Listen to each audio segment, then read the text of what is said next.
atual da Universidade de Santiago de Compostela, agradecendo a coordenação científica na pessoa do professor Rubem Miranda e do professor Fábio Veiga. Meu nome é Luciane Mara Correia Gomes, sou professora do Centro Universitário Augusto Mota, mestre em Direito Público e Evolução Social pela Universidade Estácio de Sá. Meu trabalho é sobre atos processuais por meio eletrônico, uma porta para a celeridade no Poder Judiciário. Essa temática atual em virtude da inserção do processo eletrônico no Poder Judiciário, como sendo esse processo eletrônico uma tábua de salvação para a problemática do congestionamento de processos, do elevado número de processos em tramitação. Pois bem, nossa problemática está centralizada no fato do processo eletrônico ser efetivamente um mecanismo de celeridade processual. Os objetivos do trabalho são centrados em encontrar uma matriz para o conceito de processo eletrônico, a perpetuação desse processo eletrônico para toda a comunidade e como esse processo eletrônico e essas atividades processuais são executadas no Poder Judiciário, pautando esse trabalho em Luiz Guilherme Marinoni, Leonardo Greco, Humberto Dalla e outros doutrinadores focados na análise do campo judiciário e na análise da ciência processual, tendo em vista que a ciência processual hoje ela ocupa um grande espaço, não só na questão dos direitos humanos, como nos direitos fundamentais, em virtude do acesso à justiça, está cada vez mais espraiado, não só para a porta de entrada do cidadão à justiça, a obtenção da prestação jurisdicional também, e o acesso à defesa, que faz parte do núcleo maior do acesso à justiça. Em virtude desse alargamento do acesso à justiça, nós vamos ter que o Poder Judiciário cada vez mais está com sua estrutura sedimentada e processos que se perpetuam ao longo do tempo e do espaço.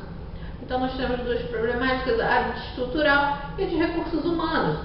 O que vai ser, num determinado momento, pensado, processo eletrônico, com sua tramitação exclusiva pela via digital, ao ser regulamentado pela Lei 11.419 de 2006, vai trazer uma celeridade maior para o Poder Judiciário. E aí, com a vigência do Código de Processo Civil, através da Lei 13.105 de 2015, mas vigente agora em março de 2016, ele vai trazer vantagens e desvantagens desse processo eletrônico que, de uma forma preferencial, vai assumir uma etapa de evolução no campo judiciário. As vantagens seriam as que se propõem de trazer celeridade ao processo com encurtamento do tempo de tramitação da demanda, por ela ser uma via digitalizada, e o acesso aos autos pode ser perfilado por todos os agentes sociais envolvidos no campo judiciário, sem ter que disputar um espaço físico e o custo elevado de um processo, diante da necessidade de ter gasto com papel, impressora, toner, a exemplo. Então, nós precisamos analisar que aqui no Brasil, a inserção do processo eletrônico ela teve um ponto de sensibilidade, que seria a vigência legislativa não veio acompanhada de políticas públicas inclusão digital. Dito isto, em virtude da existência de 2 milhões de analfabetos digital, estatística essa produzida pelo IBGE.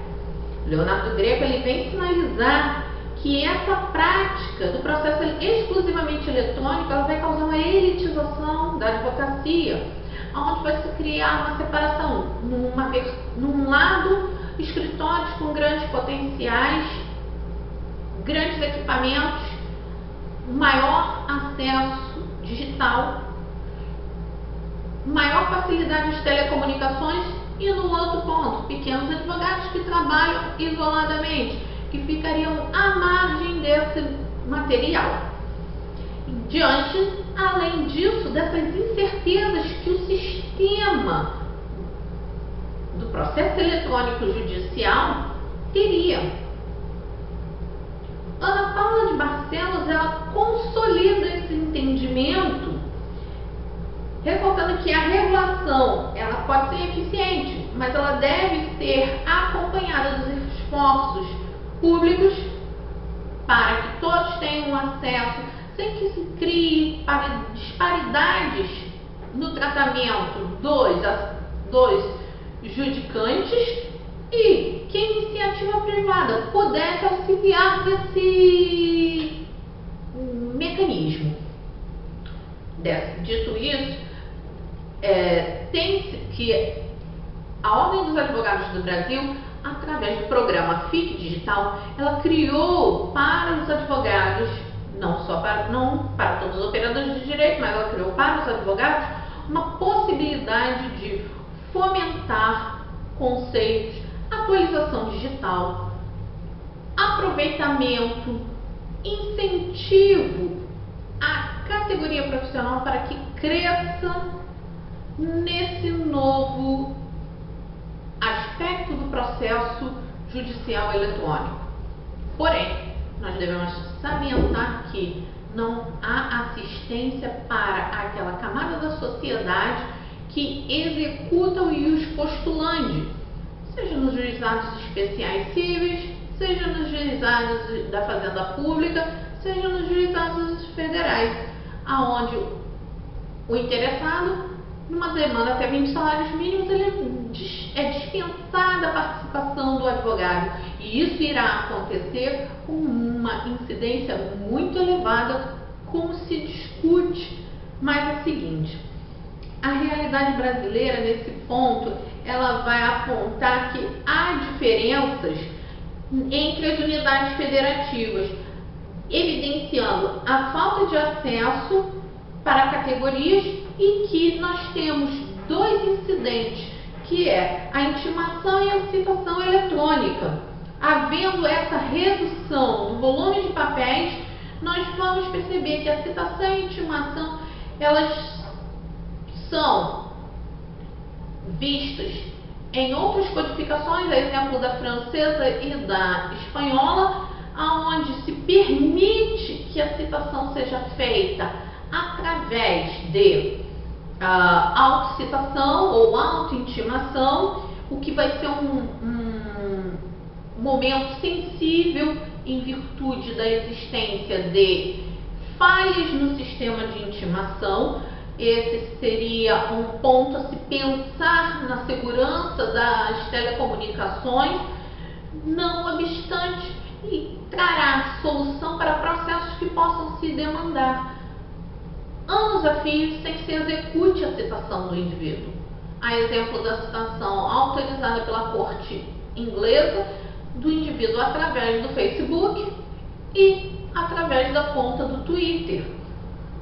O que nós vamos verificar é que algumas empresas, e não aquelas que em sua gama generalizada estariam presentes nesse trabalho, nessa tramitação.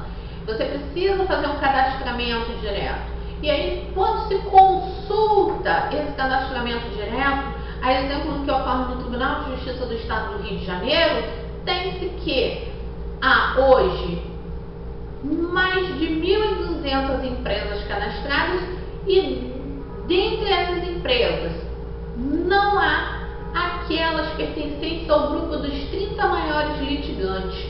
Então, esse problema vai trazer uma dificuldade para aquelas empresas que são as maiores demandantes, porém, nós vamos verificar que poderia o Poder Judiciário nutrir-se de programas que pudessem suprir essas falhas estruturais na citação eletrônica, na intimação por atos processuais.